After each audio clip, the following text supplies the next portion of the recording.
लेकिन हाँ ये जरूर था कि मेरी जिंदगी में अगर कोई मकसद है तो सिर्फ फौज में जाने का मकसद। यूनिफॉर्म पहनने का शौक था तो यूनिफॉर्म पहनी और सीधा मैं एसएसबी में गया। और आपको जानकर और खुशी होगी कि पहली दफे में ही मैं इलाहाबाद एसएसबी बोर्ड से, जो कि आज भी लोग कहते हैं कि सबसे मुश्किल सिलेक्शन बोर्ड है, वहाँ से मैं सिलेक्ट हुआ और फिर मेरा सपना पूरा हुआ और मैं इंडियन मिलिट्री एकेडमी 1975 जनवरी में। तो वो चलाते चलाते टैंक में थोड़ा स्पीड बढ़ाई तो मैं उसको टर्न करने लगा, तो टर्न तो हो गया लेकिन टर्न होने के बाद वो स्पीड कम नहीं।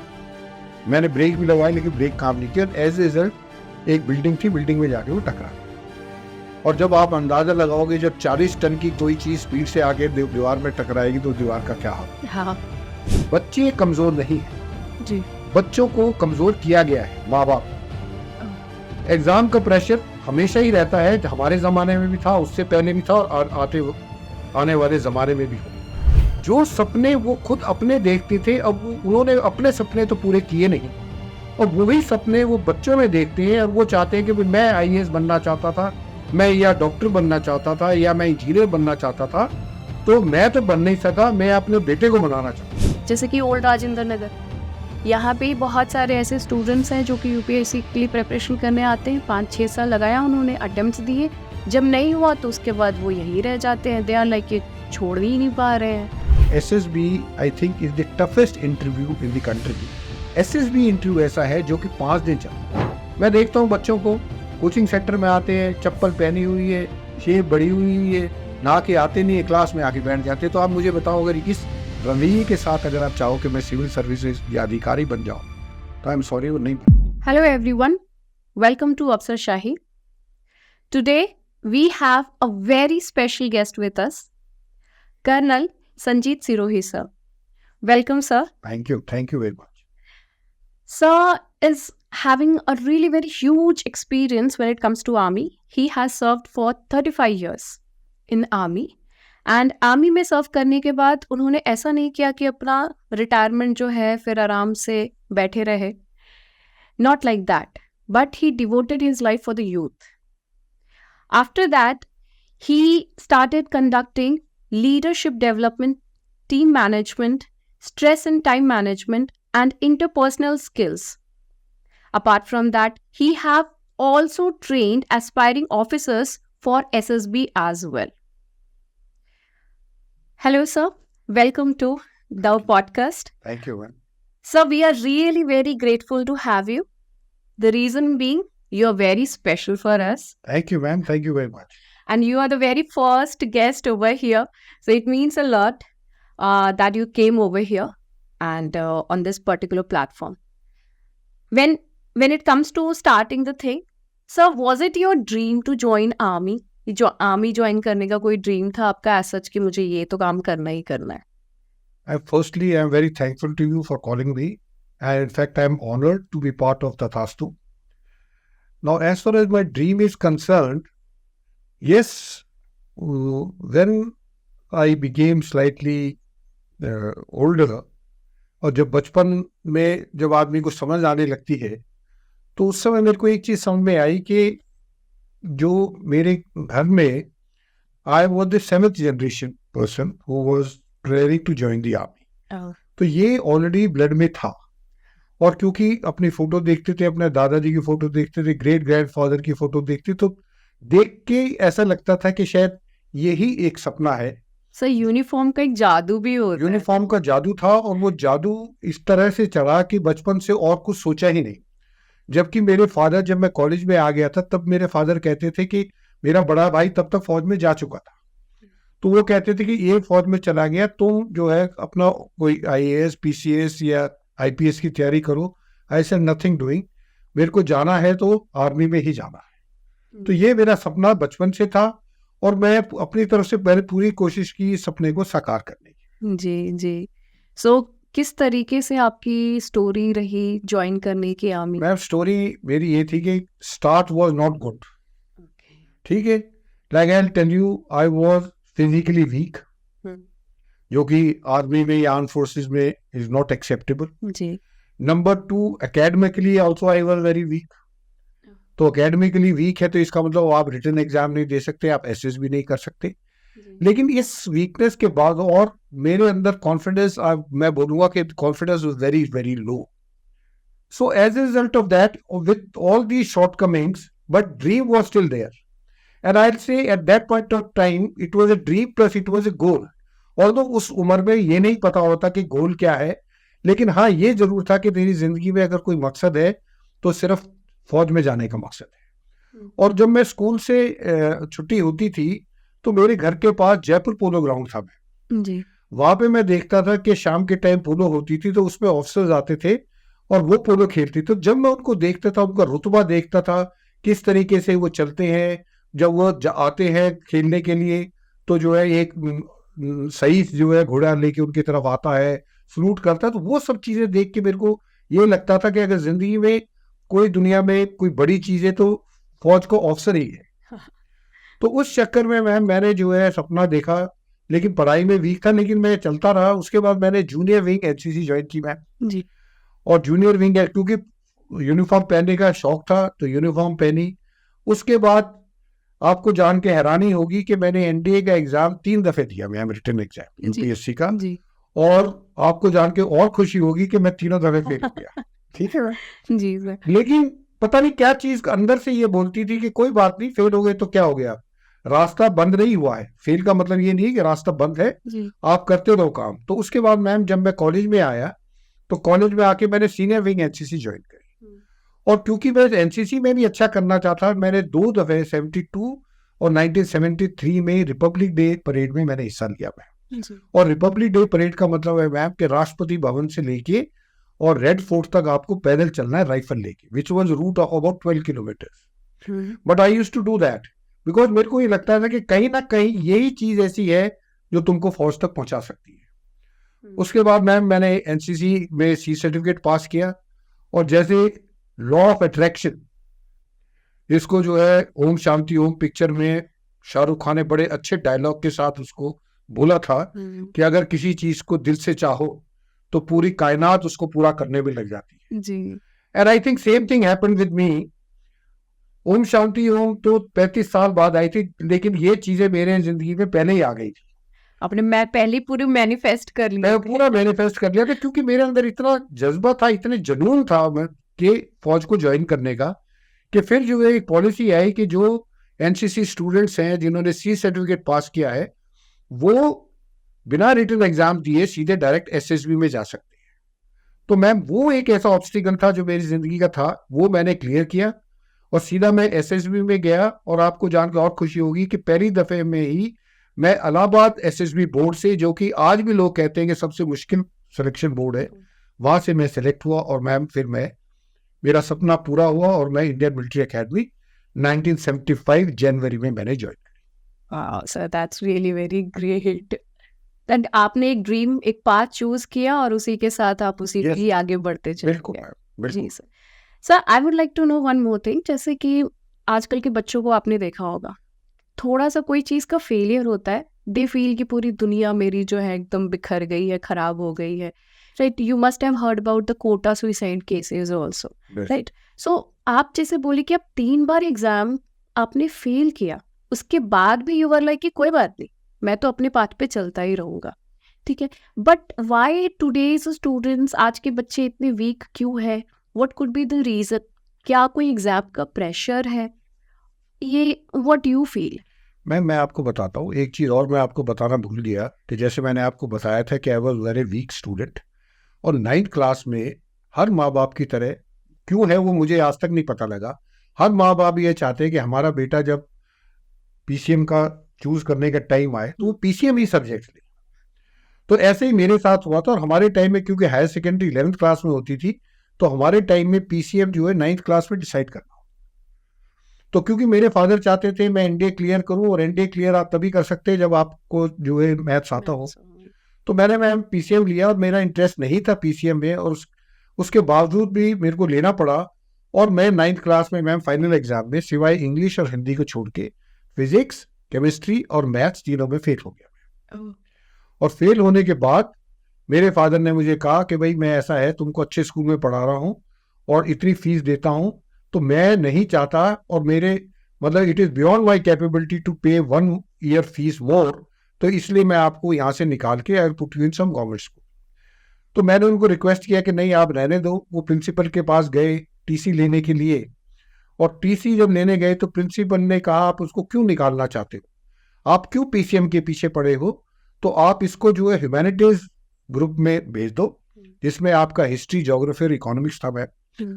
और अगर ये 1.5 महीने में समर वेकेशंस में पूरे 1 साल का सिलेबस 9th क्लास का अगर ये कवर कर लेते हैं और मैं इनका एग्जाम लूंगा, अगर ये पास हो जाते हैं तो मैं इनको जो है 10th क्लास में प्रमोट कर दूंगा। सो 1.5 महीने में मैंने बहुत मेहनत करी, and not only I passed, I scored very good marks, and that was the turning point of my life as far as the academic distinct ground was concerned. 11th class mein ma'am I got distinction in economics, and as a result of which I got admission in Ramjas College in economics honors in Delhi University ma'am. So the point which you were saying ma'am, I will come back to this point. अभी problem क्या है ma'am कि बच्चे कमजोर नहीं है जी, बच्चों को कमजोर किया गया है माँ बाप ने। ओके, एग्जाम का प्रेशर हमेशा ही रहता है, हमारे जमाने में भी था, उससे पहले भी था, और आने वाले जमाने में भी होगा। पर पॉइंट ये है कि पेरेंट्स की एक्सपेक्टेशन बहुत ज्यादा बच्चों की तरफ से बढ़ गई। जी, जो सपने वो खुद अपने देखते थे, अब उन्होंने अपने सपने तो पूरे किए नहीं, और वही सपने वो बच्चों में देखते हैं, और वो चाहते हैं कि भाई मैं आईएएस बनना चाहता था, मैं या डॉक्टर बनना चाहता था, या मैं इंजीनियर बनना चाहता था, तो मैं तो बन नहीं सका, मैं अपने बेटे को बनाना चाहता। तो वो अपना प्रेशर जो था पेरेंट्स जो है अपने बच्चों पे डाल देते हैं, और यही वजह है। और आपको एक दो कल, मेरा ख्याल कल ही की बात है, सुप्रीम कोर्ट ने जब ये केस सुप्रीम कोर्ट में गया कि कोचिंग सेंटर्स के ऊपर जो है कोई ना कोई ऐसी रिस्ट्रिक्शन लगानी चाहिए, या ऐसी वहां पे एटमॉस्फेयर एनवायरमेंट बनाना चाहिए ताकि बच्चे सुसाइड ना करें। सुप्रीम कोर्ट ने भी ये कहा है कि बच्चों की या कोचिंग सेंटर्स की गलती नहीं है, गलती पेरेंट्स की है, क्योंकि पेरेंट्स इतना प्रेशर बच्चे के ऊपर डाल देते हैं कि बेटा तेरे को तो डॉक्टर बनना है, बेटा तेरे को तो इंजीनियर बनना है, बेटा तेरे को आईएएस बनना है। क्यों बच्चा जब नहीं बन पाता या उसको लगता है कि वो नहीं बन पाएगा, तो फिर उसके पास कोई चारा नहीं रहता, वो सुसाइड कर लेता है। तो it is not because of the child, it is not because of the examination system, it is only because of the parents pressure that the students are losing their lives, and that is very sad for the country. Many times से ये societal pressure भी parents का, मतलब एक दूसरे से competition type रहता है कि मेरे बच्चे Exactly. के इतने परसेंटेज आए हैं, आप एग्जैक्टली उनको लगता है कि पड़ोसी के बच्चे के तो इतने आ रहे हैं, मेरे बच्चे के इतने आ रहे हैं, तो वो बच्चे को इतना प्रेशर में डाल देते हैं, इतना प्रेशर में डाल देते हैं कि बच्चा जो है एक तो वो दुनिया से कट ऑफ हो जाता है। जी जी, आप देखो कि सुसाइड आदमी जो कोई चाहे बच्चा हो चाहे बड़ा हो, जब सुसाइड करता है तो उसका मतलब वो दुनिया के सब रास्ते उसके लिए बंद हो चुके हैं। जी, नंबर दूसरा, उसको ये लगता है कि तू अकेला है दुनिया में, तभी आदमी सुसाइड करेगा। अगर वो देखे कि मेरे माँ बाप है, मेरे भाई बहन है, तो क्यों सुसाइड करेगा? So that is the worst thing, and I think 100% if somebody has to be blamed, they are the parents. Okay. Parents को यहाँ पे समझने की बहुत ज़्यादा ज़रूरत है। बच्चे बहुत ही प्रेशियस हैं। बच्चों का माइंड सर ऐसा होता है कि आप उनको जैसा मोल्ड करना चाहेंगे वो वैसा मोल्ड हो जाएंगे, बिल्कुल। तो प्रेशर पुट इन करेंगे तो दे विल फील दैट। और पेरेंट्स ही हैं जिनसे जा करके they can open up, they can say कि मम्मा पापा ऐसा फील हो रहा है। जब वही दरवाज़ा ही बंद हो जाए और किसी के पास जाने का कुछ है ही नहीं। बिल्कुल मैम। हाँ, this is really very painful that so many students are actually committing suicide. And काफ़ी टाइम सर आपने ये भी सुना होगा कि बहुत सारा ऐसे भी बच्चे होते हैं जिन्होंने अपना ड्रीम जॉब नहीं मिला, उसको भी वो एक बहुत बड़ा सेटबैक मानते हैं। उसके बाद दे फील कि एज इफ अब कुछ करना ही नहीं है। जैसे कि ओल्ड राजेंद्र नगर, यहाँ पे बहुत सारे ऐसे स्टूडेंट्स हैं जो कि यूपीएससी के लिए प्रिपरेशन करने आते हैं। 5-6 साल लगाया उन्होंने, अटेम्प्ट्स दिए, जब नहीं हुआ तो उसके बाद वो यहीं रह जाते हैं। दे आर लाइक ये छोड़ ही नहीं पा रहे हैं। But they have to have something in their life, no, they are not having any kind of path कि अब क्या करें, बस यूपीएससी नहीं तो अब कुछ नहीं। मैम उसकी जो basic reason what I have found out is, एक मैम हर उम्र में एक आइडेंटिटी क्राइसिस होता है। हाँ, ठीक है मैम। तो वो आइडेंटिटी क्राइसिस जो है वो कहते हैं जिंदगी में जब बच्चा पैदा होता है जब तक इंसान मरता नहीं है, 7 से 8 आइडेंटिटी क्राइसिस आते हैं हर स्टेज में। अच्छा। तो एक आइडेंटिटी क्राइसिस आता है वो टीनेजर या यूथ में आता है, और वो आइडेंटिटी क्राइसिस ये है कि मेरे को जिंदगी में क्या करना है। तो कई बच्चे होते हैं जिनके माँ बाप उनके ऊपर इतना प्रेशर डालते हैं, उनको बोलते हैं तुमको आईएएस बन, या वो बच्चे खुद ही डिसाइड कर लेते हैं कि मुझे आईएएस बनना है, विदाउट एक्सप्लोरेशन वो कमिटमेंट कर देते हैं। और जब आप विदाउट एक्सप्लोरेशन कमिटमेंट करते हो तो वो कमिटमेंट आपकी पूरी नहीं होती है 99%, क्योंकि आपने एक्सप्लोर ही नहीं किया। आपको यही नहीं, फॉर एग्जाम्पल मैम, जैसे हम यहाँ पे बैठे हैं तथास्तु में, आईएएस बनने के लिए या आईपीएस या सिविल सर्विसेज क्लियर करने के लिए there are certain qualities which are required. Until less वो क्वालिटीज आपके अंदर है नहीं या आपने डेवलप नहीं करी तो आप नहीं बन सकते। स्पेशली जैसे आर्म फोर्सेस में भी है, जब एसएसबी के लिए स्टूडेंट्स जाते हैं तो वहां पे 15 क्वालिटीज ऐसी हैं जो कि एक कैंडिडेट के अंदर देखी जाती है। So these are the officer like qualities. These are the officer like qualities which include so many things, but mostly जो मैं आपको बता रहा हूँ, like confidence, power expression, ability to influence, planning, organizing, your stamina, your determination, your confidence level, your initiative. So these are number of qualities which are there. So वो qualities आपको जब करेंगी जब आप उसको एक्सप्लोर करने की कोशिश करोगे। जैसे मैं था, मैं आर्मी में गया, उससे पहले मैंने एनसीसी ज्वाइन करी, तो मुझे ये पता था कि आर्मी में जाने के बाद आदमी को क्या क्या मुश्किलों का सामना करना पड़ता। तो मैंने एक्सप्लोर किया। तो जब मैं एसएसबी करके आईएमए में गया तो वहां पे भी रगड़ा वगैरह, फौज में ज्यादा रगड़ा होता है, वो रगड़ा हो, अगर मैंने एक्सप्लोर नहीं किया था तो मैं नहीं कर पाता। तो इसी तरीके से ये जो स्टूडेंट्स हैं, या तो इनके पेरेंट्स या इनके दोस्त या खुद ये जो है without exploring, without finding out कि whether you are suitable for this kind of a job और नॉट, वो उसके पीछे लगे रहते हैं। और उसकी वजह से क्या होता है कि जब वो उसको नहीं क्लियर पाते तो देन उनको ये रियलाइज होता है कि यार अब क्या, व्हाट सो व्हाट, अभी क्या करें। तो यहाँ पे एक एक्सेप्टेंस वाली भी चीज आ जाती है ना कि बच्चे यार लाइक कि ऐसे कैसे मैं नहीं बन सकता हूँ। काफी टाइम ऐसा भी रहता है ना कि नहीं मेरे में तो है, नहीं तो मैं डेवलप कर लूंगा, पढ़ के पास ही तो करना है करके। तो फिर उस चीज में क्या नहीं, डेवलप करना मैम, डेवलप करने के लिए करते क्या है, दैट इज पॉइंट। हाँ, आप, एक चीज होती है ma'am personality mapping. Personality mapping का मतलब है जैसे स्वॉट एनालिसिस किया जाता है कि मेरी क्या स्ट्रेंथ है, मेरी क्या वीकनेस है, what are the opportunities available to me and what are the threats which are stopping me from achieving my aim. तो ये जो चार चीजें हैं, तो अगर इनका इंसान जब तक अपनी पर्सनैलिटी मैपिंग नहीं करेगा, जब तक उसको पर्सनैलिटी तो जब डेवलप होगी जब उसको इंडिविजुअलिटी हो, उसको ये पता हो कि तेरे अंदर क्या स्ट्रेंथ है। अब जो बच्चा ये कहता है कि जी मैं तो आईएएस बनना है, लेकिन उसके अंदर अगर आईएएस बनने की स्ट्रेंथ नहीं है, या वो उसको स्ट्रेंथ को डेवलप करने की कोशिश नहीं कर रहा, या आईएएस बनने के लिए क्या क्या रुकावटें हैं उन रुकावटों को दूर नहीं कर रहा, तो कैसे बन जाएगा। तो फर्स्टली आपको ये पता होना चाहिए कि आपके अंदर वो काबिलियत है कि नहीं। और अगर किसी वजह से नहीं है, मैं ये नहीं कहता हूँ कि अगर काबिलियत नहीं है तो आप ट्राई मत करो, उस काबिलियत को बनाने की या उस चीज को डेवलप करने की कोशिश करो, तो फिर ये जो स्टेज जो आप बोल रहे हो वो स्टेज नहीं आएगी। ओके, तो ये डेवलप करने के लिए जैसे क्या करना चाहिए बच्चों को? पहले मैम जो भी आप बनना चाहते हो उसका आपको ये पता होना चाहिए कि ये बनने के लिए क्या क्या क्वालिटी, जैसे मैं आपको फौज का बताया एग्जाम्पल, इसी तरीके से अगर आप जाओगे आईएएस या किसी भी, जैसे यहाँ पे आपके कॉलेज में आपकी जो मैम है वो खुद आईएएस रह चुकी है, वो बच्चों से पूछे या बच्चे उनसे पूछे कि मैम आईएएस बनने के लिए क्या क्या क्वालिटीज चाहिए जी। जब आपको पता लगे कि ये क्वालिटीज चाहिए तो उन क्वालिटीज को अब आप डेवलप करना शुरू। तो जब उन क्वालिटीज को आप, और कैसे डेवलप करोगे, मेरा ये मानना है मैम, और जब मैं क्लासेस लेता हूँ चाहे एसएसबी की हो चाहे सिविल सर्विसेज की, मैं बच्चों को ये कहता हूँ कि आप जो भी बनना चाहते हो उसकी तरह बिहेव करना शुरू करो। You must start behaving like a civil services officer, you must start behaving like an army officer. This is complete, that's a law of attraction, secret. Law of attraction भी आता है मैम, और दूसरी चीजें अगर आप उसकी तरह बिहेव, फॉर एग्जाम्पल मैं बताऊंगा, आर्म फोर्सेज आपने ज्वाइन करना है। In arm forces normally on an average everybody gets up at 5 o'clock in the morning, ठीक है। 5 o'clock ऊपर उठ के first thing in the army और in the arm forces first activity होती है फिजिकल एक्टिविटी, ठीक है। अब अगर मैं आर्म फोर्सेज ज्वाइन करना चाहता हूँ लेकिन उठता हूँ मैं सो के 10 बजे हूँ, तो you tell me how will I become an officer. फिर वही होगा, आप कैसे भी चले गए then you won't be able to, जाएगा ही नहीं। मैं बता रहा हूँ the SSB I think is the toughest interview in the country, why? Because बाकी इंटरव्यू आप देखोगे, चाहे IAS और IPS का भी हो, IFS का हो, वो आपका घंटा 1.5 घंटे में इंटरव्यू खत्म हो जाता है। जी जी ठीक है, लेकिन SSB इंटरव्यू ऐसा है जो कि 5 दिन चलता है, हाँ और 3 तरह के डिफरेंट लोग आपको 3 चीजों में चेक करते हैं, तो it is food proof method.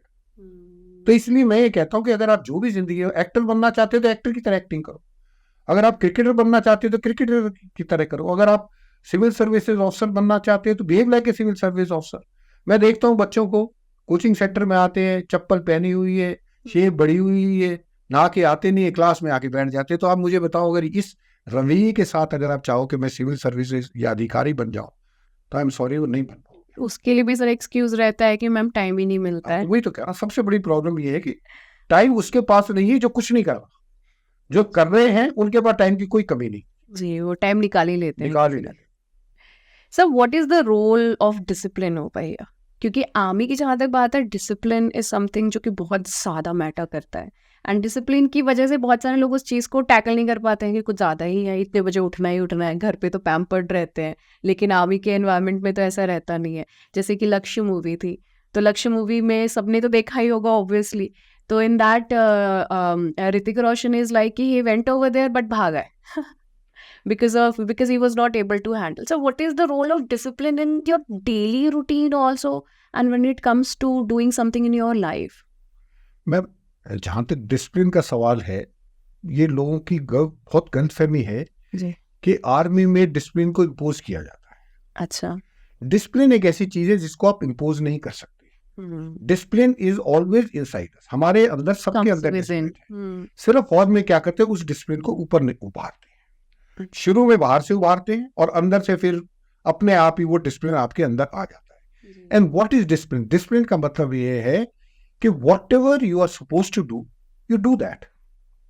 Simple है मैम, इसमें डिसिप्लिन के ऊपर कोई थीसिस लिखने की जरूरत नहीं है। अगर मुझे ये पता है कि मुझे पढ़ना है, मैं स्टूडेंट हूँ, मुझे पढ़ना है, और अगर मैं पढ़ रहा हूँ तो आई एम इन डिसिप्लिन। अगर मुझे सुबह ये पता है कि अगर मेरे को अपने आप को फिजिकली फिट रखना है, then I must do some physical activity, and the best time to do physical activities in the morning. तो जो है, मेरे को पता है कि सब इंसान को पता है कि उसके लिए क्या ठीक है क्या गलत है, पर प्रॉब्लम ये है सुबह उठना है, क्यों नहीं उठ रहे, कि दिल नहीं कर रहा। तो ये जो दिल है ना मैम, ये दोनों जगह it is double edged weapon. ये अच्छाई में भी काम करता है, खराब में भी काम करता है। अगर आपका डिसिप्लिन क्या है? डिसिप्लिन ये है कि अगर आपका दिल भी नहीं कर रहा है तो आपको वो काम फिर भी करना चाहिए। तो फौज में वही चीज है, आपको उठने का दिल नहीं कर रहा 5 बजे, लेकिन आपको उठना पड़ेगा क्योंकि आपको 6 बजे पीटी पे जाना है। जी जी। तो शुरू में ये एक हैबिट बनाई जाती है और उसके बाद ये हैबिट बन जाती है। जैसे मेरे केस में मुझे कहीं फौज में पीटी पे नहीं जाना, कहीं ने, पर मैं आज भी जो है 35, मुझे फौज को छोड़े हुए भी तकरीबन 15 साल हो गए, लेकिन आज भी मैं सुबह 5 बजे उठता हूँ। 5 बजे उठ के या तो गोल्फ के लिए जाता हूँ या तो मैं वॉक के लिए जाता हूँ। इवेंचुअली आपकी हैबिट बन जाती है। हैबिट बन जाती है मैम। तो डिसिप्लिन जो है, डिसिप्लिन कोई भी डिसिप्लिन में आ सकता है, ये नहीं कि डिसिप्लिन में आने के लिए फौज में ही जाना जरूरी है। आप जो है कोई भी जॉब कर रहे हो उसमें आप डिसिप्लिन कर सकते हो, आपको पता है कि आपके लिए क्या सही है, आप सिर्फ वो करते जाओ जो आपके लिए सही है। जी। So what are the ways to join the forces? Like there is the CDS is also there, and जिसमें OTA के एग्जाम्स भी होते हैं, फिर NDA is also there, and apart from that SSB also. तो आपने जैसे कहा कि NCC, सो NCC का अभी भी सेपरेटली भी इंडक्शन हो जाता है, या फिर जैसे कि आपका हुआ था अभी भी इस तरीके से होता है, या फिर इट हैज नॉट? मैम ऐसा है कि आर्म फोर्सेस को ज्वाइन कर लिए there are number of entries. Okay. तो ये जो मैं आपको NCC का अपना किस्सा बताया वो अब नहीं है। अब ये है कि आपको सी सर्टिफिकेट अगर आपने पास कर लिया है तो आपको NCC की वजह से देयर आर वैकेंसीज फिक्स्ड कि भाई 20 वैकेंसीज CDS में NCC की हैं। तो अगर कुछ एक्स्ट्रा मार्क्स भी मिलते हैं? नहीं, एक्स्ट्रा मार्क्स कुछ नहीं मिलते मैम। सिर्फ आपकी ये है कि जब मेरिट लिस्ट बनेगी तो आप जनरल लिस्ट में ना आके आप NCC की मेरिट लिस्ट में आएंगे, ये एडवांटेज है। अच्छा, उसके अलावा जैसे NDA है मैम, CDS है, उसके बाद OTA है, उसके बाद कई एंट्रीज हैं जो कि जैसे यूनिवर्सिटी एंट्री है या टेक्निकल एंट्री है, जहाँ पे आपको रिटन एग्जाम नहीं देना, आप सीधे SSB में चले जाते हैं। बट एंट्री कोई भी हो, SSB सब में ही करना पड़ता है, बिना SSB की, सिवाय AMC आर्मी मेडिकल कोर, जिसमें डॉक्टर्स का कोई SSB नहीं होता है। उनका सिर्फ एक इंटरव्यू होता है और इंटरव्यू लेके वो यूनिफॉर्म पहन लेते हैं। बाकी सबके लिए एसएसबी पास करना सबके लिए जरूरी है। Okay okay. एंड सर आपको तो भी पता ही होगा जैसे कि अग्निपथ ये जो स्कीम आया तो इसमें अग्निवीर का, एंड आपको कैसा लगता है कि ये स्कीम कितना सही है? क्योंकि 12th के बाद ही बच्चे ज्वाइन कर ले रहे हैं just for the few years only, and उसके बाद फिर उनका फ्यूचर क्या होगा? आप मुझे ये बताओ, अगर वो ज्वाइन नहीं करेंगे तो क्या फ्यूचर है? अगर इसको अदर वे देखा जाए, अब मैंने जब ये अग्निवीर चला था, मैंने एक इसके ऊपर यूट्यूब पे वीडियो भी बनाई थी। अग्निवीर आई क्यों? सबसे पहले जो लोग इस चीज को समझेंगे वो उसको फिर अग्निवीर के खिलाफ नहीं जी। जब उसमें चाइना के साथ जब ये लद्दाख में जो एक्शन हुआ था, उस समय जब मोदी जी वहां पे गए तो उन्होंने देखा जो लोग लड़ रहे थे चाइनीज के साथ, वो लोग उम्र में काफी ज्यादा थे, 35 साल। और जैसे जैसे फौज में उम्र में बढ़ता जाता है, क्योंकि फौज की लाइफ मुश्किल है, तो वो जितने यंग रहेंगे उतना अच्छा है। तो इसलिए ये this was one of the reasons, मैं ये नहीं कहूँगा यही एक वजह थी, this was one of the reasons कि आर्मी को जितना यंग रखोगे उतना अच्छा है, नंबर 1। Okay, तो young means what? 30-35 is old over there? Yes, Just like cricket. 35 is old man. Okay. 35 जो हवलदार से रिटायर होते हैं वो 35-38 साल में घर आ जाते हैं। अच्छा। जो जेसीयू से रिटायर होते हैं वो और आ जाते हैं। ऑफिसर भी जो है कर्नल रैंक पे, अगर कर्नल से आप ऊपर नहीं जाते तो 54 इयर्स की एज में आप घर आ जाते हैं। जी। To keep the army young. ठीक है, आर्मी क्या, आर्म फोर्सेज यंग। जी। तो ये जो अग्निवीर का है मैम, ये इसलिए रखा गया ताकि यंग रहे, नंबर 1। नंबर दूसरा, अगर आप देखें दूसरी साइड से देखें, अगर इसके पॉजिटिव साइड से देखना आप शुरू करें, तो जब 4 साल कोई भी इंसान, कोई भी यूथ जवान आदमी जब 4 साल फौज में रह लेगा, तो आप जैसे आपने डिसिप्लिन की बात की, तो ऑटोमेटिकली वो 4 साल के बाद वो डिसिप्लिन में आ गया उसको। जी।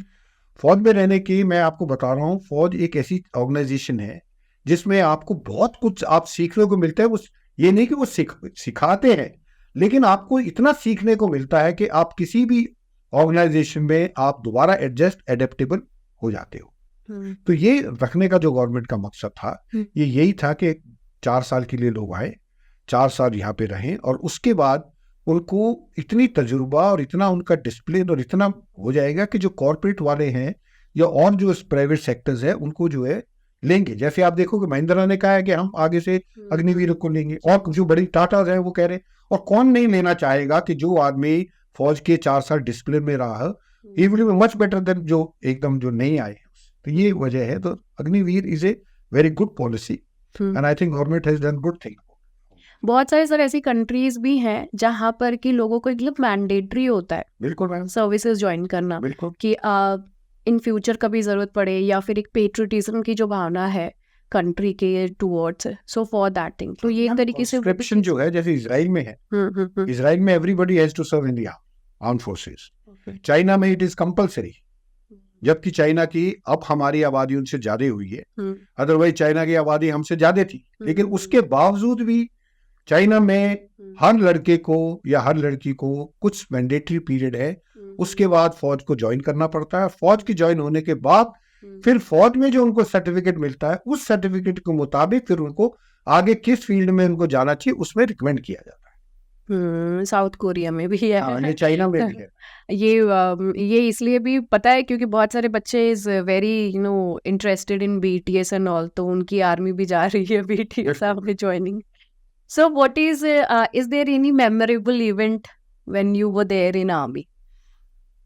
मैम आर्मी जो है, मेमोरेबल इवेंट तो आर्मी में ma'am every day is a memorable event, ठीक है। I would like to quote 2 incidents ma'am from my life.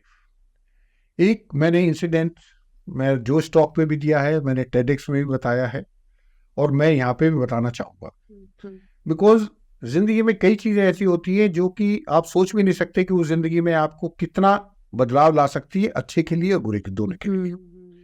Ma'am 1 साल की मेरी नौकरी थी जी सर, और मैं क्योंकि मैं टैंक रेजिमेंट में था, और मैं सेकेंड वर्ल्ड वॉर की जो मूवीज देखती थी उसमें रोमेल की मूवी, पैटर्न की मूवी देखी, तो उसमें टैंक चलते थे, तो मेरे को बड़ा शौक था टैंक को चलाने का।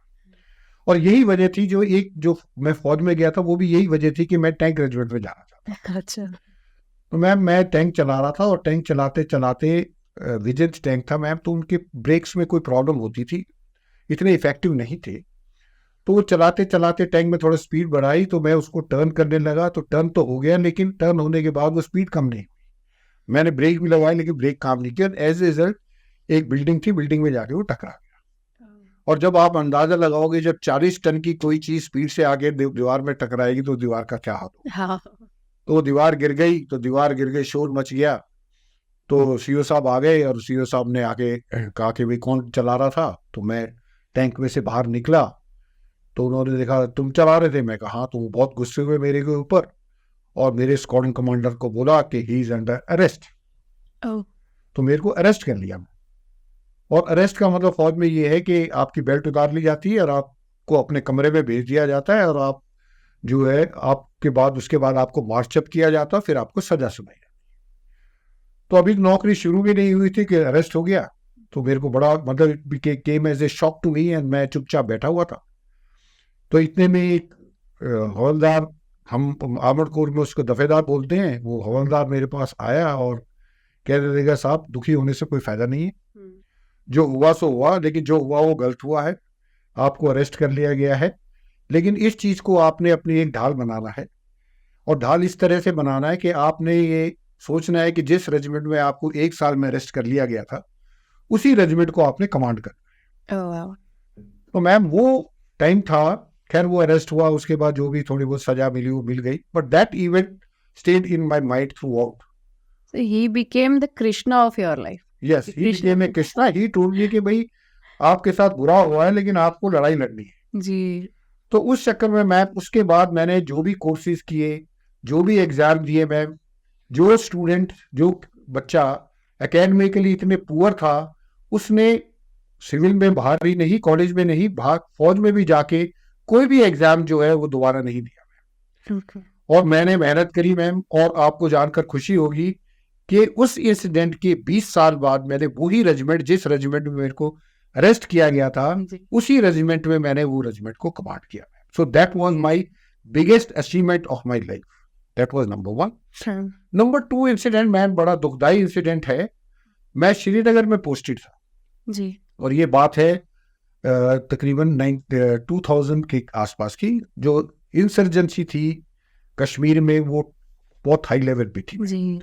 और 2-3 दफे जो हमारा हेडक्वार्टर्स था श्रीनगर में, उसके ऊपर ऑलरेडी टेररिस्टों के 2-3 हमले हो चुके थे। तो मैं वहां पे क्या था, क्योंकि टेररिज्म बहुत ज्यादा था, तो ऑन एन एवरेज दिन में 2 कैजुअलिटीज होती थी, फेटल कैजुअलिटीज। तो मैं एज ए, जो मेरी अपॉइंटमेंट थी, उस अपॉइंटमेंट में मेरी जिम्मेवारी थी कि चाहे कोई इंजर्ड हो उसको हॉस्पिटल में पहुंचाना, और जो फेटल कैजुअलिटीज हैं उनको जो है सही तरीके से उनको उनके घर पहुंचाना।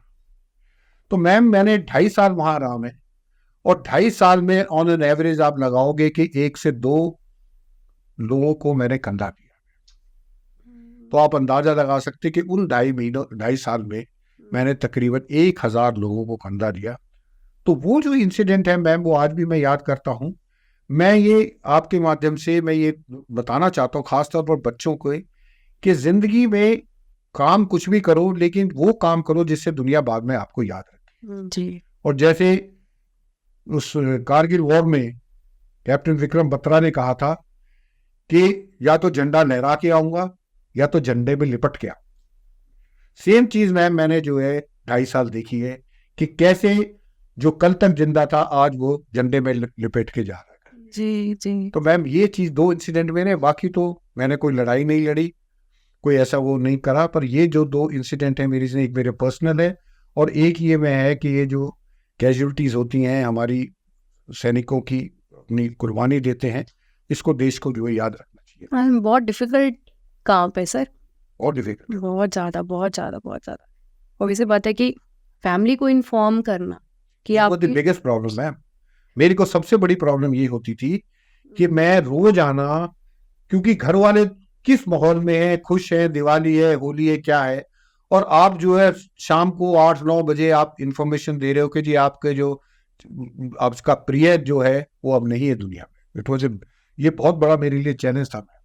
और फिर चैलेंज ये कि वो जिस टाइम हालत में आते थे उसमें जख्मी होके या कुछ में, उनको फिर जो है मैं कहता हूँ हैट्स ऑफ मैं उनकी डॉक्टर्स की करता हूँ, पैथोलॉजिस्ट की करता हूँ, जो उनको बिल्कुल अच्छी तरीके से साफ करके। तो कई दफ़े मैं जब डॉक्टर साहब को कहता है, मैं कहा डॉक्टर साहब जल्दी करो, क्योंकि एक ही फ्लाइट थी जो कि श्रीनगर से दिल्ली आती थी, अच्छा, और उसी फ्लाइट में इनको हम भेजा करते थे।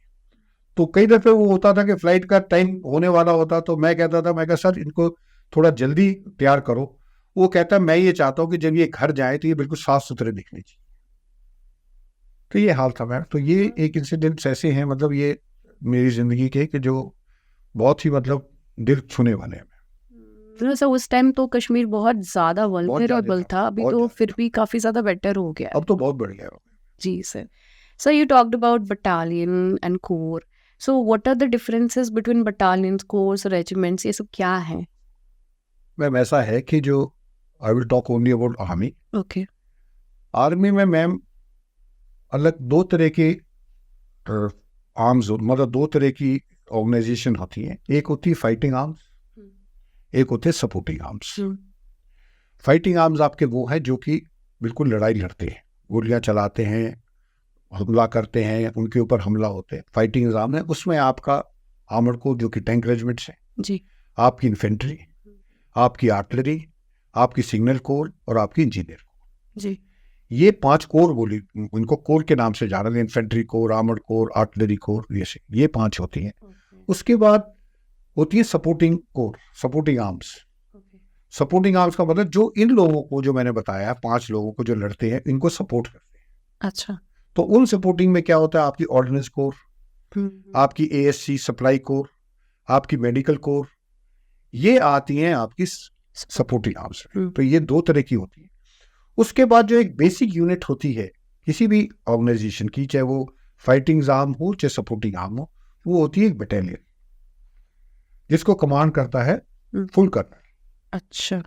अब वो बटालियन, जब वो बटालियन इन्फेंट्री में होती हैं या सिग्नल में होती हैं, तो उनको बटालियन बोला जाता है।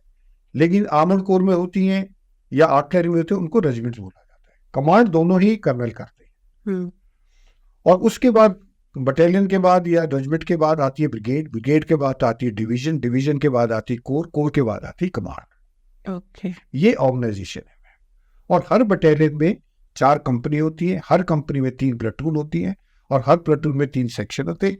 तो ये सेक्शन से लेकर कमांड तक की ये ऑर्गेनाइजेशन। जी sir. Sir as you have really very good experience in hiring thing also, तो जैसे कि कॉर्पोरेट वाले में भी, और आपको एसएसबी का भी आपने ट्रेनिंग दिया and you know in and out related to that, so what are the differences between the two? Ma'am differences जैसे मैंने आपको बताया, जैसे एसएसबी में है जो क्वालिटीज, 15 क्वालिटीज बताई मैंने आपको, उनमें से कई क्वालिटीज ऐसी हैं जो कि आपको कॉर्पोरेट में जरूरत नहीं है।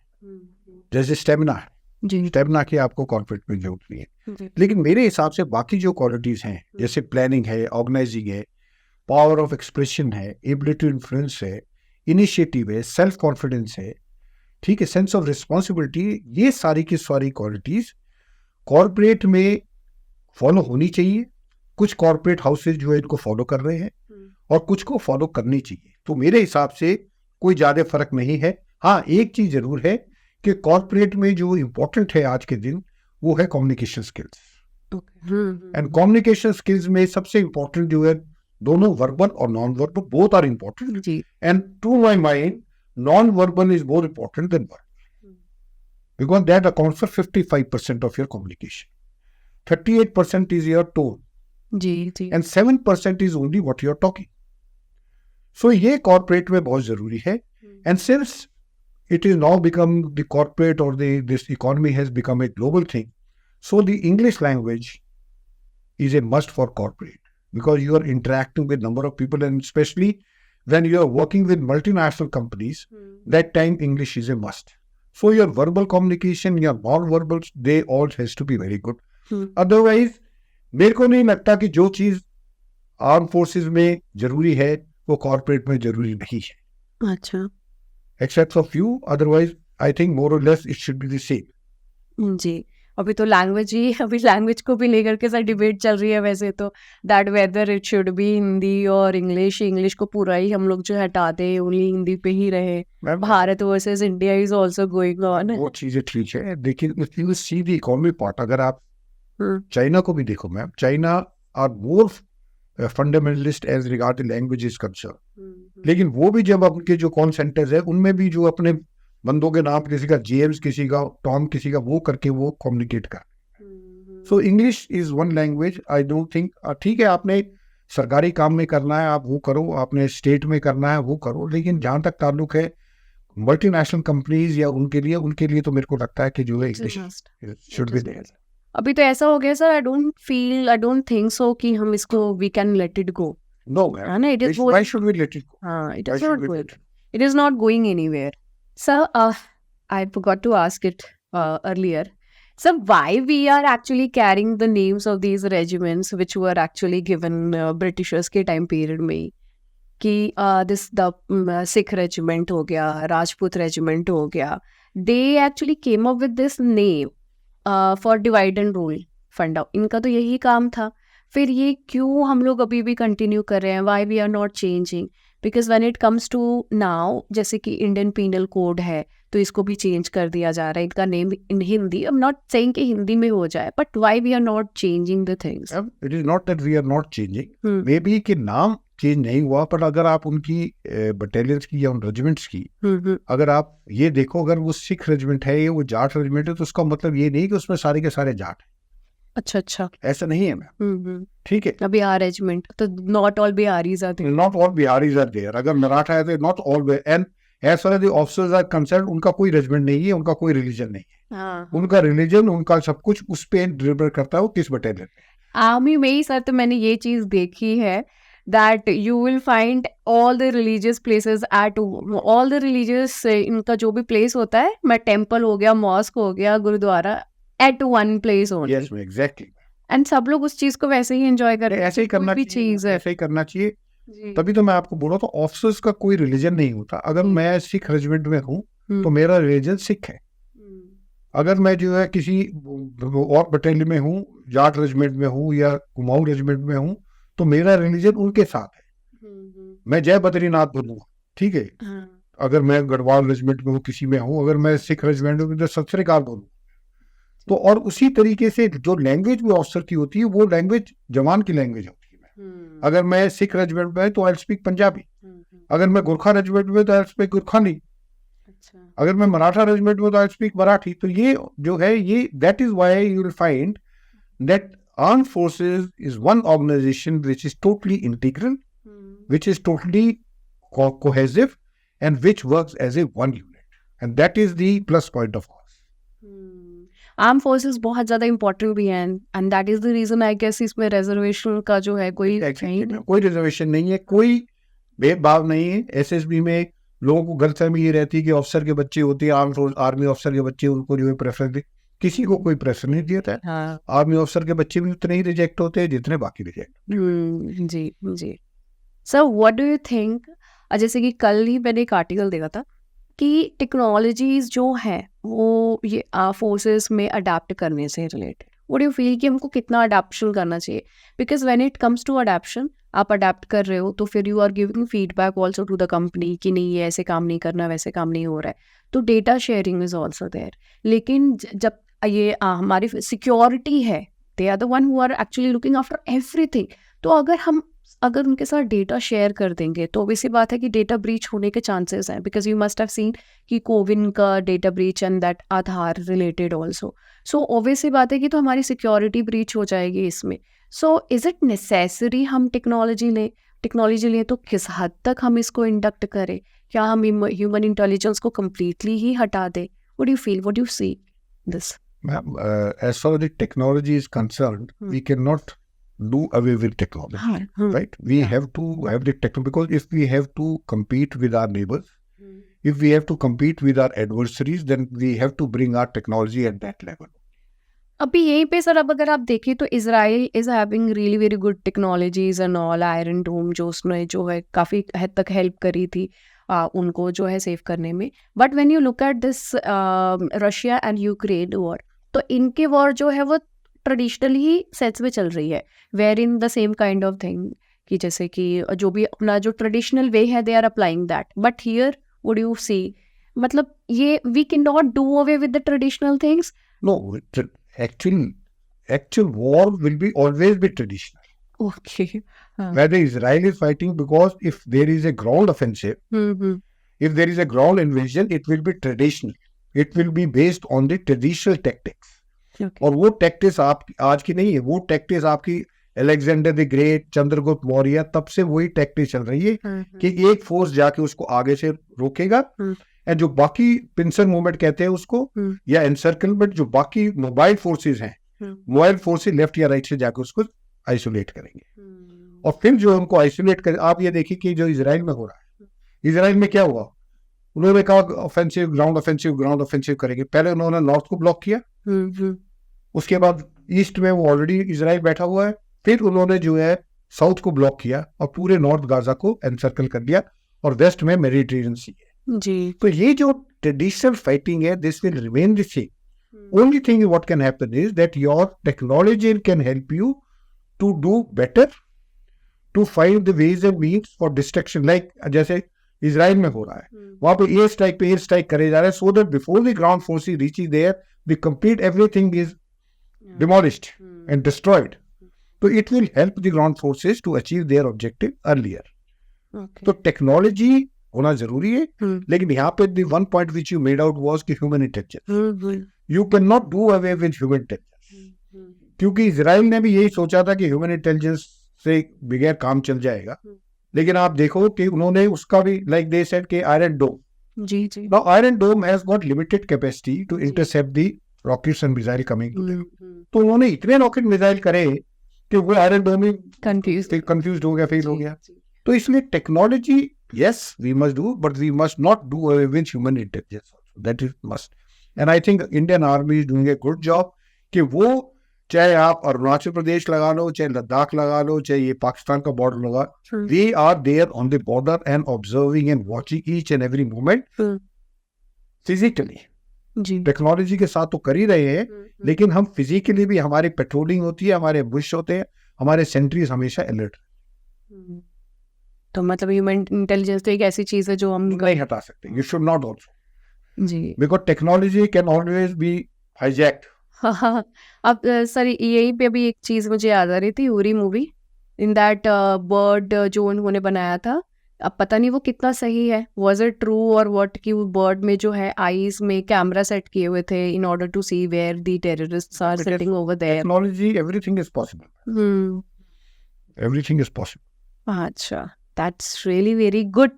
एंड लेट्स सी दैट कि हम किस हद तक जाते हैं। लेकिन सर ये जो डेटा शेयरिंग वाली चीज़ है, इस पे आपका क्या कहना है? डेटा शेयरिंग पे तो देखो ऐसा है कि ज़्यादातर जो भी डिफेंस इक्विपमेंट है, it is made by DRDO और इसरो। जी जी जी, ठीक है। हाँ।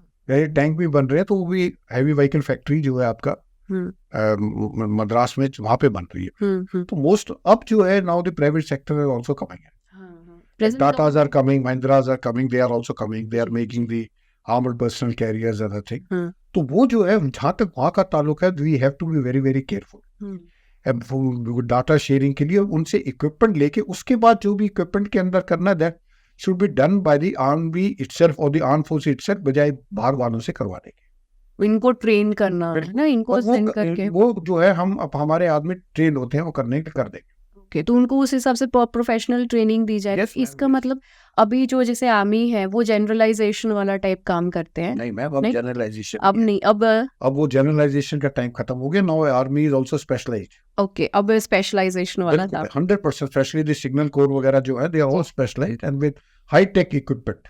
ओके, यस, वो आर्मी नहीं है जो आप 1962 या 1965 1971 वाले। Now the army is totally different. जी, तो that's really very good, that's really very good, because in that article it was mention कि ये जो है अभी जनरलाइजेशन पे ही ज्यादा फोकस कर रहे हैं नहीं अभी। मैम, वो that time is over now. I think we have cross that stage about 10-15 years back. Okay, that's really very good because the China is also now trying to do. Because why it has changed is because earlier we used to think that Pakistan is our adversary. Pakistan is a threat to us. No, Pakistan is no more threat to us. Yes. It is only China which is threat to us. So if we have to counter the Chinese, then we have to develop our technology ourselves, either by the government sources, by the public sector, or by the private sector. Only thing is, with private sector, we have to be very careful that we don't share anything which can jeopardize the security of the arm forces. अभी तो sir इसी वजह से तो smartphones carry करना भी मना होता है ना। स्मार्ट को कैरी करना मना है, फेसबुक वगैरह जो सोशल प्लेटफॉर्म्स है उन पे नहीं अलाउड है करने के लिए, तो दोज थिंग्स आते हैं। स्ट्रिक्टनेस मतलब everyone is not allowed to do no no ना।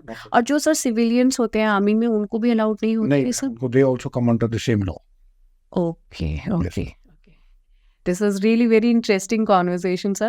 And I hope ki sir will be coming for another episode wherein we will be discussing related to India, China, India relation with China and Pakistan also, Certainly, Sri ma'am. Lanka. It The will- security issues basically because because as you pointed out, right now China is the main threat.